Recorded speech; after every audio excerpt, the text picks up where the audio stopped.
being a comic, it's hard to date men. First of all, they're scared that I'm going to talk about them in my set, which, what's such egotistical men. God bless them.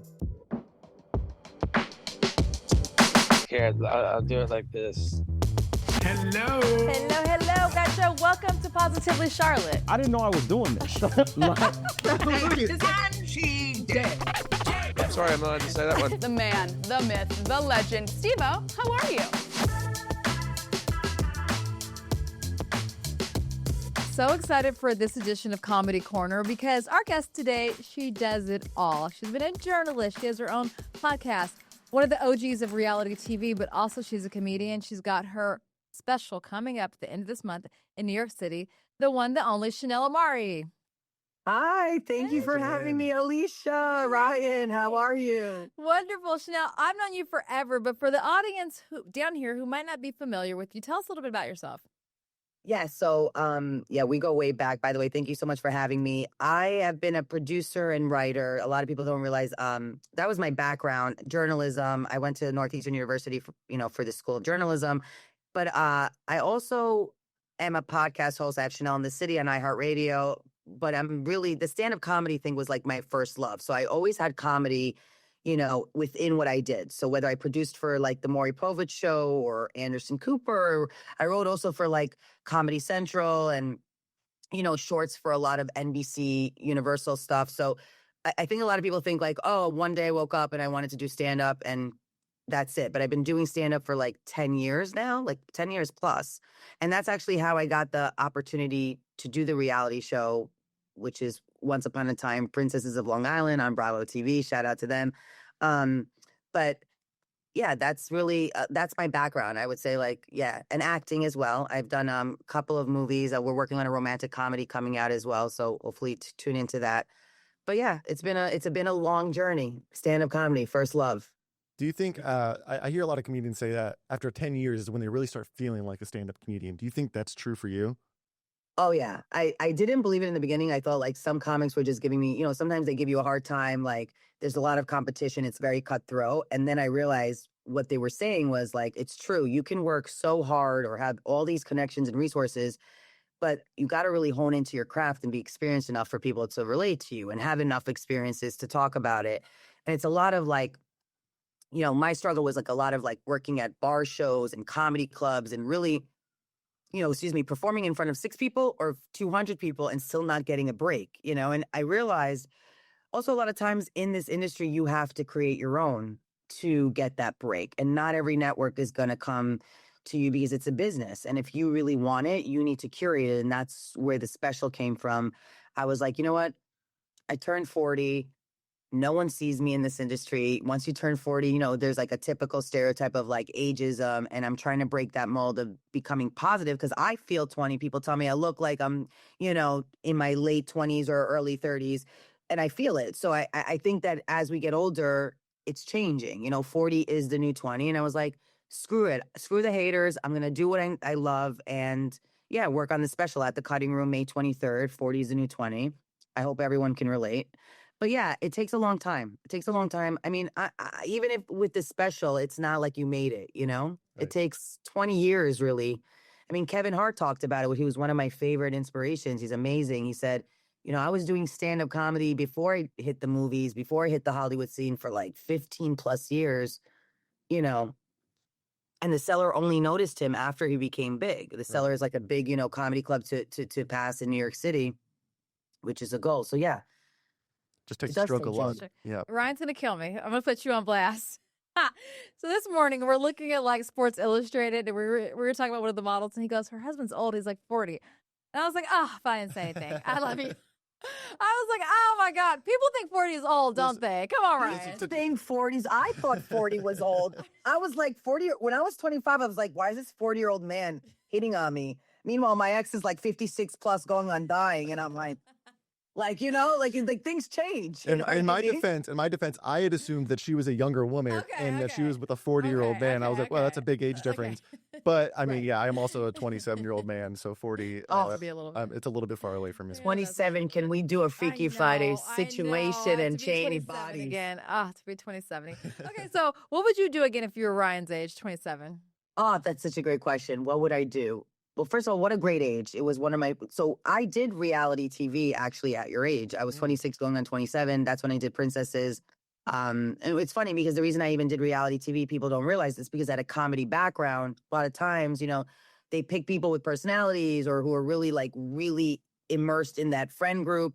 So I think I'd go back to 27 and I think I'd want to be, one thing I regret is not being more driven. If that, I thought I was, if that makes sense. Like I thought I was always ambitious, but I think I should have asked more for opportunities that I wanted, or Advocated for yourself. advocated for myself more. Yeah. Stood up for myself in a way where I probably at this situation and this point in my life, sometimes at 4 you're like, what am I doing with my life?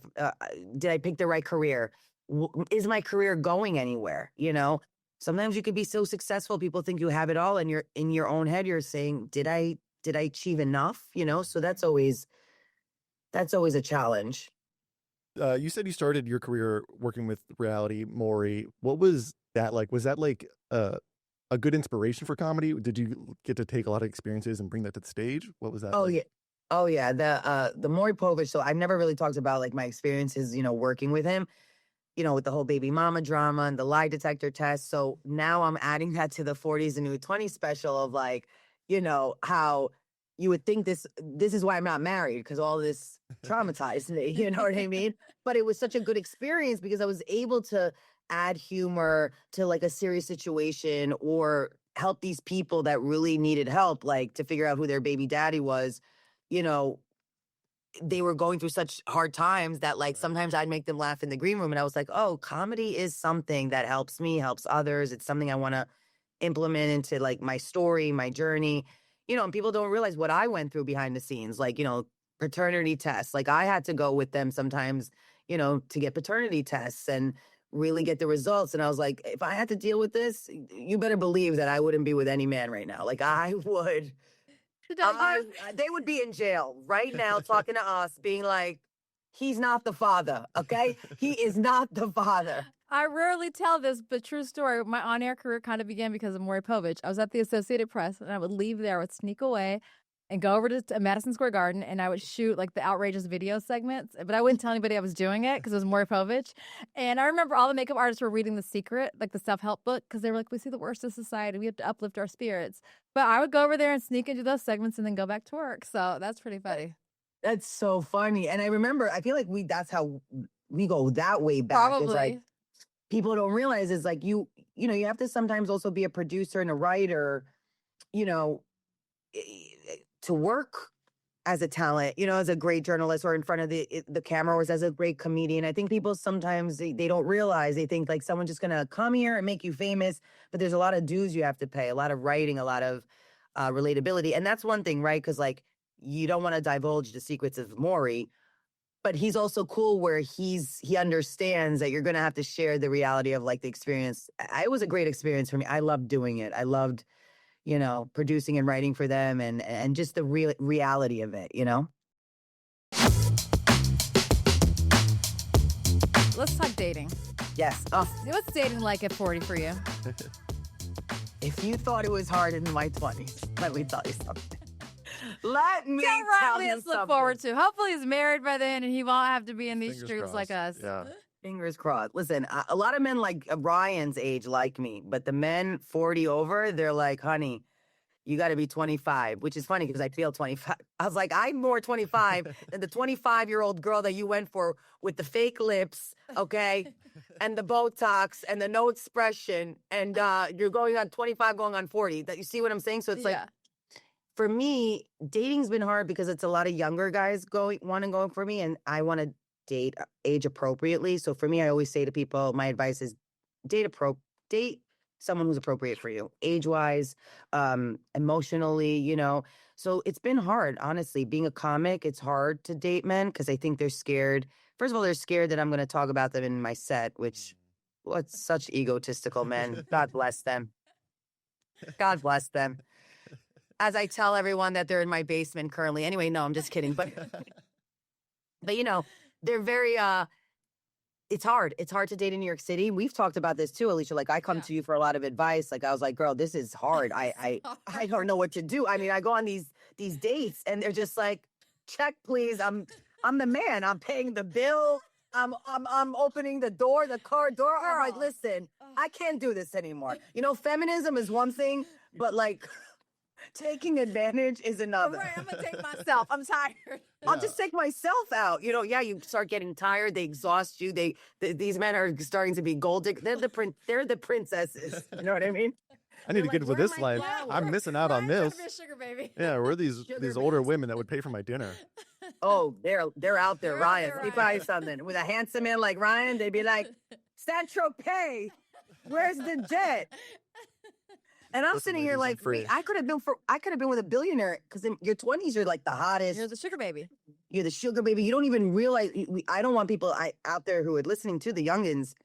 Don't take your age for granted because, man, if I could go back to my 20s, I would in a heartbeat. With these I thought apps I these had it days- bad, but I didn't. You know what I mean? But Ryan said the apps are trash. Yeah, I'm seeing with the apps these days. I mean, it's trouble for everyone. I mean, I feel like I'm Is it having hard for issues. you to date also? So tough. I mean, like, I think it's just the wealth of options. I mean, you see someone, you're interested, you like them, you get a conversation, and then 2 minutes later, it's like I didn't even say anything, and they're stop talking to me, and it's like, I get, you can just keep swiping and see someone else that fits. It's the options. Like all these men, like I have a story recently. I didn't know what to do. I was at a party and this guy that I was seeing or so I thought apparently was seeing 5 other women and one of them in front of my face. And I'm just like, are we really doing this? So, I think you're right. Men have just too many options and they don't want to commit.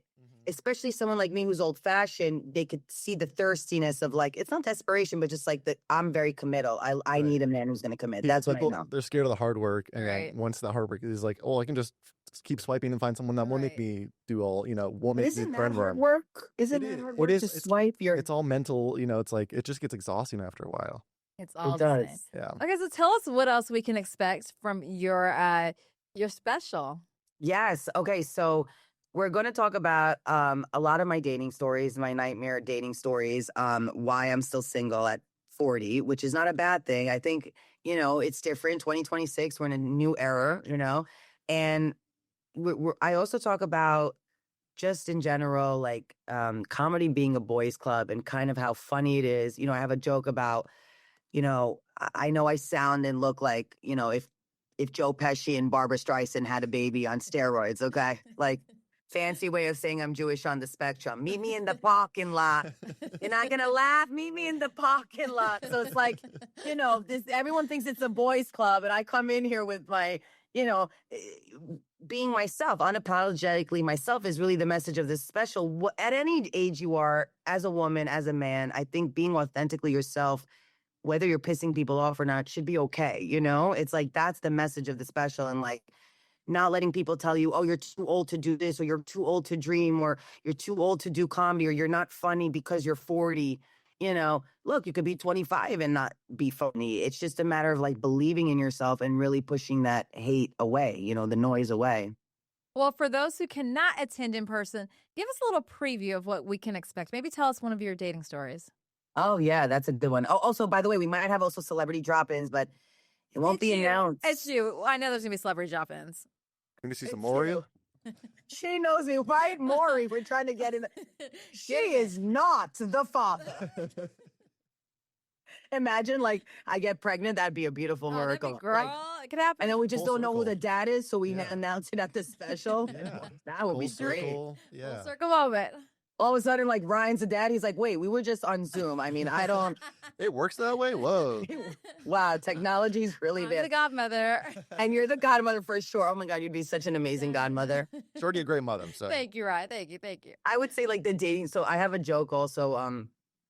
So I have a friend. Her name is Janine. She's been married for like 40 years. My best friend. We grew up together, and I never talk about her because she's just like she's funny.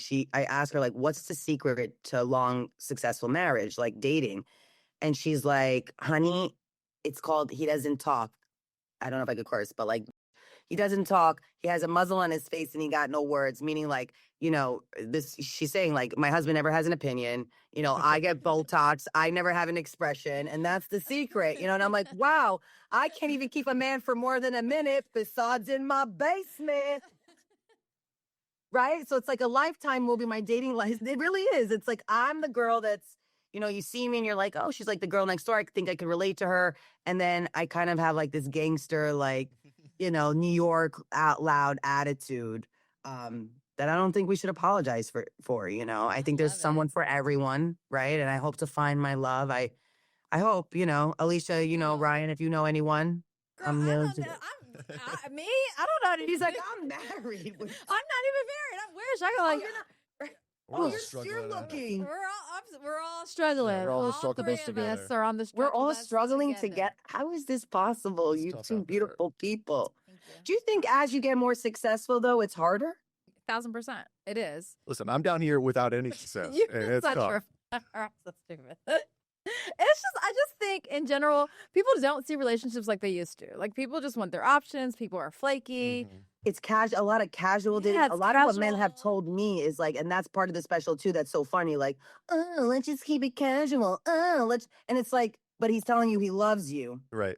Right. you know, to get what he wants. But he Contradiction, wants right. to keep it casual. Yeah. Right. You're like, pick a lane. Pick a lane. Mhm. Krishna, before we wrap up, tell people where they can find you and what you hope people take away from your first special. Yay. If you guys can follow me at Chanel Omari on Instagram, all social media platforms, and at 40 is the new 20. I know it's a little long, but it's on all social media platforms. At Chanel in the City podcast, there's updates on new guests coming on. We just had like David Arquette and Kevin Bacon. You know, I don't know if they might show up. We'll see, drop-ins. But yeah, I really hope I can make people at home feel less alone, you know, like I did. Like the reason I fell in love with stand-up comedy is because I was going through such a hard time and with my mental health, I didn't know really how to deal with anger or emotions. And I think that helped me really just adding laughter to my life, adding some type of humor helped me cope with everything. So I hope that people can take that away. It's like getting older is beautiful and it's positive and it's fun and it's what you make of it. And at any age, 27, 25, like don't take your age for granted. The fact that we're alive and we're healthy and we're well, I know it sounds cheesy, but it's so important. You know, I lost my cousin, long story short, to cancer 2 years ago. And this special is in honor of her because she was such a life of the party. She never took life for granted. And she would kind of yell at me and be like, I feel like you need to stop taking life for granted. Every little thing, even if it's negative, appreciate it, embrace it, make it funny. You know, there's always something funny in a bad situation. So yeah, I want them, and I want the industry to be less ageist if possible, you know, I mean, and know that like 40 looks different. Right? 40 can look different these days. It's not old, Ryan. No, I'm just kidding. It's not an old, creepy man. No, I'm kidding. But you are right. You had a point about. I was just looking out for her. A 25-year-old. Yeah. I'm sorry. A 40-year-old. You're right about These that. pictures, they look like from 2007. Like they were stock photos. I was just like, that's a reach. But yeah, you know, feel beautiful. That's the message of, you know, at any age and know that you'll always be young if you keep on being young, if that makes sense. If you hold the youth inside of you. It's all mental. It's all mental. It is. It's all mental. It really is. It's not about plastic surgery or getting that Botox or, you know, of course I want to look better. We all want to enhance ourselves, but it's feeling good. It's loving yourself. It's saying, hey, I'm here, baby, at any age. I'm here to take the reins, but literally my career is going down. Okay. Anyway, no, I'm just kidding. Well, Chanel, we appreciate you and so proud of you. Yay. Thank you. Congratulations. So much. You guys, I can't thank you enough for your support. I couldn't do it without you guys and everyone supporting me. That's what I want people to know. Comedians can never do it without you guys or an audience. We just can't, you know? Love it. Thanks, Chanel. Thanks so much. Thank you. All right, that was such a fun conversation with Chanel Omari. Yeah, she's really down to earth. She's down to earth. She's Yeah. And I love what she said about putting in those reps and finally getting to the moment where she's able to headline her own show. Yeah, and it's nice to hear someone be just so upfront about the dating life that, you know, especially as it gets older, it gets tougher. So, We all struggle, right? yeah, we're all going through it. Mhm. It's not just the young people, it's It's everyone. not. All right, so Ryan, Let's go. it's time. You ready? It's time for our winners and our sinners. Mhm. Usually it's ladies first, but I feel like the gentleman should go first. Okay, yeah, let's see. My winner this week, John Travolta and his fantastic his fantastic beret. Just seeing all the comments on him. Jack Harlow when he hits 50, LL Ron Hubbard. But it's nice to see him like kind of get back in the spotlight, and something that he's been on a tour for. Like he wrote, directed, and starred in this movie. So it's really cool to see John Travolta kind of a resurgence of sorts. I got the honorary palm, so good for him. My sinner is Jeff Probst in the Survivor production team. I don't know if you saw it. He gave it away. Yeah, he they were going to a fire making challenge and they were teasing it, and instead of teasing it, they spoiled the entire segment and told us who lost before they even aired the segment. And it was really kind of embarrassing to watch that happen. I was just like picturing in my head, I'm like, how do you mess that up? How do you get in the production booth and really do something that's supposed to be live? And I don't know. It was just a big woof. But they were able to save it, but it was just really embarrassing. Were you screaming at the TV? Because you take your Survivor seriously. I was very upset. I mean, like, especially because the person that got his game spoiled, I was such a big fan of this season, and I was really hoping to see him like have his moment, and it just kind of, it ripped all the air out of it, and he was a good sport about it, and thankfully they didn't. I don't think, watching the segment, you're probably like, oh, like I was like, all right, he's gonna lose, because the guy who had to go up against in fire making was just on another planet. Yeah, the dude was built for Survivor. So unfortunately for Rizzo, it didn't work out for him, and he got embarrassed on live TV. But it's a special moment, they get to make history out of something else, Yeah. But yeah, those are my two winners and sinners. What about you, Alicia? Okay, bear with me. My winner is Spencer Pratt. Now, I will say this is not about politics, Ryan. Okay, we don't speak politics on the show. No, but y'all know he's running for mayor of LA. He's a former reality star. The reason he's my winner is because who would have thought little baby Spencer Pratt, little troublemaker from the hills, would now be taken seriously? People are taking this man seriously. He's getting endorsements. I don't know if homeboy is gonna win. I don't know if he make a good mayor, but I do appreciate his focus and his stick-to-itiveness. Yeah, for better or for worse, he was able to do it. He did the damn thing. We're talking about him. Yeah, that's fair. Okay, thank you. Yeah. Okay, my sinners, I'm so tired of whoever designed, created Charlotte's highways, because they suck. Let's keep out my sinners every week. I am right with her. Right there you know with what I'm you. saying? It's the 485, the 77. Yes. There's always an accident.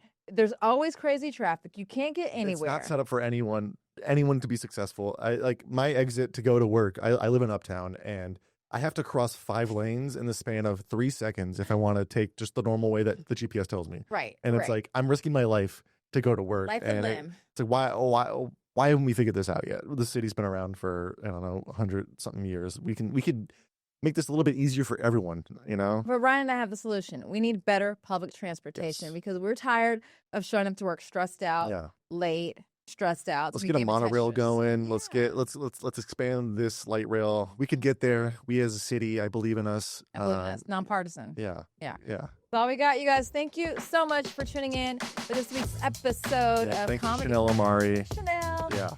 Thanks, guys. We will be back with you soon.